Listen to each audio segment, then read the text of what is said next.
केंद्र के कृषि अध्यादेशों पर किसान संगठन न केवल सवाल उठा रहे हैं बल्कि इसे वापस लेने की मांग करते हुए लगातार प्रदर्शन कर रहे हैं। लेकिन नीति आयोग के सदस्य रमेश चंद इसके लिए राज्य सरकारों को जिम्मेदार ठहरा रहे हैं।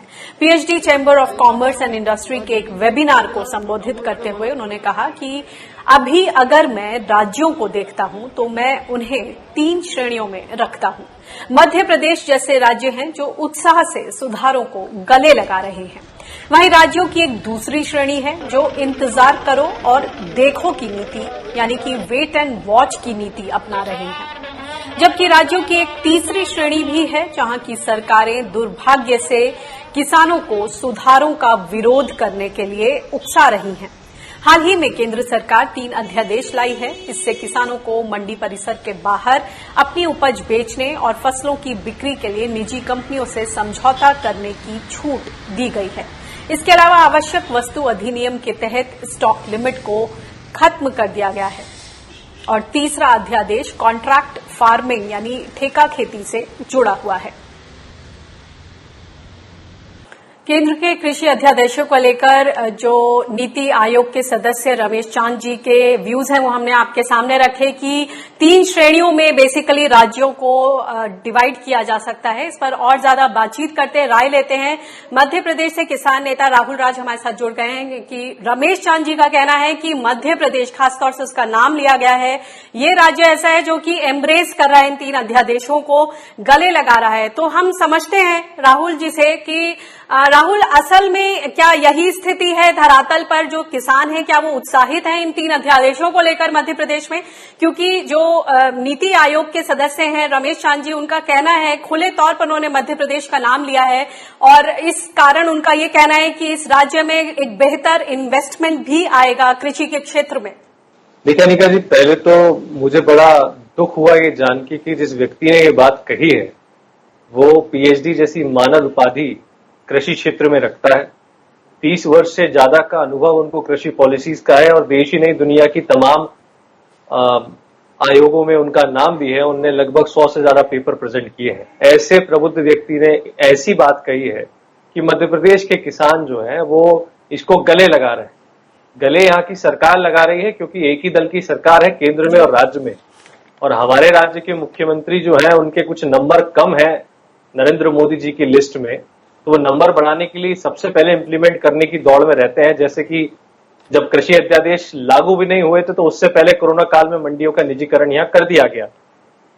अगर रमेश चांद जी तक ये बात पहुंचे तो मैं उनको बताना चाहता हूं कि मंडियों के निजीकरण मात्र से मक्के की एक दाना मध्य प्रदेश में नहीं खरीदा गया, मूंग का एक दाना मध्य प्रदेश में नहीं खरीदा गया। मध्य प्रदेश का वर्तमान बजट 70% घटा दिया गया है पिछले बजट से, जबकि कुल बजट में मात्र 12% कटौती है। और मध्य प्रदेश का एक भी किसान, मुझे नहीं लगता कि इनकी इन बातों को गंभीरता से ले रहा है। वो बहुत दुखी है, व्यथित है, क्योंकि मध्य प्रदेश सरकार एक के बाद इस प्रकार के प्रयोजन करके कॉन्ट्रैक्ट फार्मिंग को बढ़ावा देके व्यापारियों के लिए एक बड़ा लूप होल क्रिएट कर रही है कि वो किसानों को लूटे। मैं पूर्व में भी कह चुका हूं, आज फिर कह रहा हूं कि समर्थन मूल्य की खरीदी केवल और केवल सरकारी खरीद में सुनिश्चित होती है। ऐसे में प्राइवेट मंडियों में मूंग का और मक्का का हाल हम देख चुके हैं। सारी फसलें समर्थन मूल्य से नीचे बिक रही हैं। ऐसे में रमेश चांद जी किससे बात करके आए हैं? क्या केवल शिवराज सिंह जी से बात करना मतलब 7 करोड़ 20 लाख मध्य प्रदेश के निवासियों से बात करना या 2.5 करोड़ किसानों से बात करना नहीं होता? जानकारी उनको होनी चाहिए। जी, हम गुरनाम सिंह चढ़ूनी जी के पास जाना चाहेंगे, हरियाणा से किसान नेता, भारतीय किसान यूनियन के अध्यक्ष।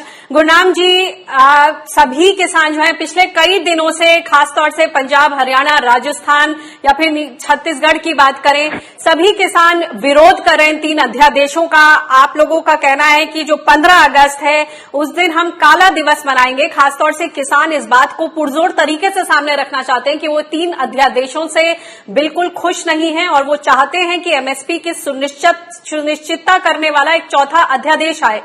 आपकी किस तरह की राय है? खासतौर से जो रमेश चांद जी ने बोला है कि 3 तरह के राज्य हैं, जो तीसरा राज्य है वो है जो जहां खुद सरकार उकसा रही है किसानों को, और दूसरे तरह के राज्य है जहां वेट एंड वॉच पॉलिसी हो रही है, और पहला है मध्य प्रदेश, जहां पे अभी हमने प्रतिक्रिया जानी राहुल राज की, किसान नेता मध्य प्रदेश से। आपकी किस तरह की प्रतिक्रिया है रमेश चांद जी के इस स्टेटमेंट को लेकर? देखिए, पूरे देश के अंदर कोई राज्य ऐसा नहीं है, कोई किसान ऐसा नहीं है जो इन तीनों अध्यादेशों का समर्थन करे। ये तीनों अध्यादेश पूरे राष्ट्र विरोधी है, केवल किसान विरोधी नहीं है, राष्ट्र विरोधी अध्यादेश है। इनसे अमेरिका का फायदा होने वाला है, हिंदुस्तान का किसान का इससे फायदा होने वाला नहीं है। और जहां नीति आयोग के माननीय रमेश जी वो बोल रहे हैं कि यह 3 तरह के राज्य हैं, कुछ इसको गले लगा रहे हैं, एक भी राज्य ऐसा नहीं है जहां के किसान खुश हो। हाँ, हो सकता है जहां पे इनकी सरकार हो वहां पे ये कुछ लोगों को नकली बना के खड़े कर देते हो और उनको कहवा देते हो कि ठीक है, या वहां की सरकार बोल देती हो। लेकिन वास्तविकता ये है कि देश का किसान इससे एमएसपी से वंचित हो जाएगा।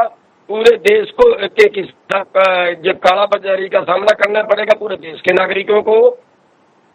और जहां तक पूरा मंडी सिस्टम ये बताइए, ध्वस्त हो जाएगा। गुरनाम जी, बोला जा रहा है कि जो किसान, जो संगठन 15 अगस्त को काला दिवस मनाएंगे वो एंटी नेशनल हैं। इसे आप किस तरह से लेते हैं? किसान तो देश का अन्नदाता है और वो सिर्फ अपनी मांगे पुरजोर तरीके से रख रहे हैं, इतने समय से बोल रहे हैं, वो मांगे अनसुनी हो रही हैं, शायद इसलिए इस तरह की नौबत आई है। आप क्या कहेंगे? जी बिल्कुल, पूरे हरियाणा की जो भारतीय जनता पार्टी है ये बिल्कुल हमारे विरुद्ध एक तरह से प्रचार पे लगी है। कहीं देशद्रोही बोल रहे हैं, कहीं ये हमें देश के दुश्मन बोल रहे हैं, कहीं शहीदों का अपमान बता रहे हैं। मैं बता देना चाहता हूं कि भारतीय जनता पार्टी ये कभी जनसंघ हुआ करता था और इस जनसंघ का देश की आजादी में 1% भी रोल नहीं है। जहां तक देश के किसानों का सवाल है, इतिहास उठा के देखिए, देश की आजादी में सबसे ज्यादा कुर्बानियां देश के किसानों और देश के मजदूरों ने दी हैं। खास तौर पे हरियाणा और पंजाब उसमें अग्रणी रहा है। और जहां तक देश की वफादारी का सवाल है, देश को आजाद कराने में किसानों मजदूरों का योगदान रहा है, वो सारे किसानों और मजदूरों के बेटे हैं। अब ये जो कह रहे हैं कि आजादी के दिन जो है ये प्रदर्शन करेगा वो देशद्रोही है।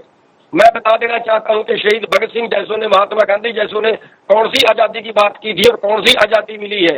आजाद हुआ है कारपोरेट, आजाद हुए नेता, आजाद हुए अधिकारी, किसान और मजदूर तो आर्थिक गुलाम हो गए हैं। जहां जिस आजाद देश के अंदर पिछले 20 साल में 3.5 लाख किसान आत्महत्या कर चुके हो, मर चुके हो कर्जे से दबके, जो अन्नदाता मर चुके हो, देश का पेट भरने वाले मर चुके हो, वही उसी देश के अंदर पिछले 20 सालों में कारपोरेट का 50 लाख करोड़ का उनको फायदे पहुंचाए जाते हैं, उनके टैक्स माफ किए जाते हैं, उनको जो है उनके कर्जे माफ किए जाते हैं, उनका एनपीए हो जाता है। पूरे देश में चंद लोगों का पूरे देश में चंद लोगों का राज है। और देशद्रोही वो लोग हैं जो देश के आजाद होने के बाद देश की संपत्ति बेच रहे हैं, जिसको बचाने के लिए हमारे पुरखों ने कुर्बानियां दी थी। देश के हवाई अड्डे बेच रहे हैं, देश की ट्रेनें बेच रहे हैं, देश के बंदरगाह बेच रहे हैं। मैं एक बार राहुल राज के पास आना चाहती हूँ। जी शुक्रिया गुरनाम जी अपने व्यूज सामने रखने के लिए। राहुल, ये बताएं कि रमेश चांद जी की ही बात पर एक बार फिर से आए। उनका कहना है कि reforms have gone beyond expectations और जो एक्सपर्ट्स हैं वो इसको डाइजेस्ट और ऑब्जॉर्व नहीं कर पा रहे हैं और कई तरह की सिग्नल्स दे रहे हैं मार्केट में, जिससे किसान भ्रमित हो रहे हैं। असल में ये रिफॉर्म्स ऐतिहासिक हैं और मार्केट में कॉम्पिटिटिवनेस आएगी तो उसकी वजह से और बेहतर वैल्यू चेन बनेगी, उसका दायरा और ज्यादा एक्सपैंड किया गया है। देखिए अनिका जी, रिफॉर्म्स का मतलब होता है कोई चीज तब की जाए और उसके बदले में कुछ नया क्रांतिकारी कदम हो जिससे कुछ लाभ हो। जब तक लाभ नहीं होता तो उसे रिफॉर्म नहीं कहा जाता। ये जो अध्यादेश हैं वो किसानों के दमन के लिए हैं और रमेश चंद्र जी जो भी बात कह रहे हैं वो इसलिए कह रहे हैं क्योंकि वो केवल नीति आयोग के सदस्य नहीं है, सरकार ने उनको केंद्रीय राज्य मंत्री का दर्जा भी दिया हुआ है। तो इतना बड़ा उपकार उनके ऊपर किया है तो उपग्रहित व्यक्ति सरकार की भाषा तो बोलेगा ही। और जहां तक रिफॉर्म्स का सवाल है, मैंने आपको उदाहरण दिया मध्य प्रदेश अकेले का, जिसका नाम उन्होंने लिया है। उनके रिफॉर्म आने के बाद मक्का बिकी नहीं, मूंग बिकी नहीं। कृषि मंत्री कह रहे हैं कि आगे हमारे पास रखने की जगह नहीं। और रमेश चंद जी का खुद का बयान मैंने आर्टिकल में पढ़ा, उन्होंने कहा कि एपीएमसीज को कॉम्पिटेंट होना पड़ेगा प्राइवेट मंडियों के तौर पे। यानी वो ये नहीं कह रहे हैं कि एपीएमसी रहेंगी तो सही, लेकिन उनको कॉम्पिटेंट होना पड़ेगा। और उनको कॉम्पिटेंट कौन बनाएगा? जब आप प्राइवेट प्लेयर्स को ले आओगे तो एपीएमसी तो अपने आप मंडियां खत्म हो जाएंगी। खुद एक तरफ मंडी खत्म कर रहे हैं और अपनी ही सरकारी मंडी को ये हिदायत दे रहे हैं कि आप कॉम्पिटेंट हो जाओ। ऐसे व्यक्ति का बात का क्या भरोसा करना? उनको सरकार के द्वारा मिली गई सुविधाएं उनके दिमाग पे सर चढ़ के बोल रही है, इसलिए वो ऐसी ऐसी बातें कर रहे हैं। वो और हमारे मुखिया शिवराज सिंह जी मिलके जो बनाना चाहे बनाए, लेकिन मध्य प्रदेश का किसान इस बात से बहुत दुखी है, आहत है और इस बात का कदापि समर्थन नहीं करता कि इन अध्यादेशों को मध्य प्रदेश में लागू किया जाए। जी, बहुत बहुत शुक्रिया आप दोनों मेहमानों का इस सुझाव को सामने रखने के लिए। और रमेश चांदनी जी ने जो भी बातें रखी हैं, हम उम्मीद करते हैं कि उन तक आप लोगों के जो सुझाव हैं वो किसानों के बिहाफ पर उन तक पहुंचे और वो उस पर कुछ सुनवाई करें। बहुत बहुत शुक्रिया हमसे जुड़ने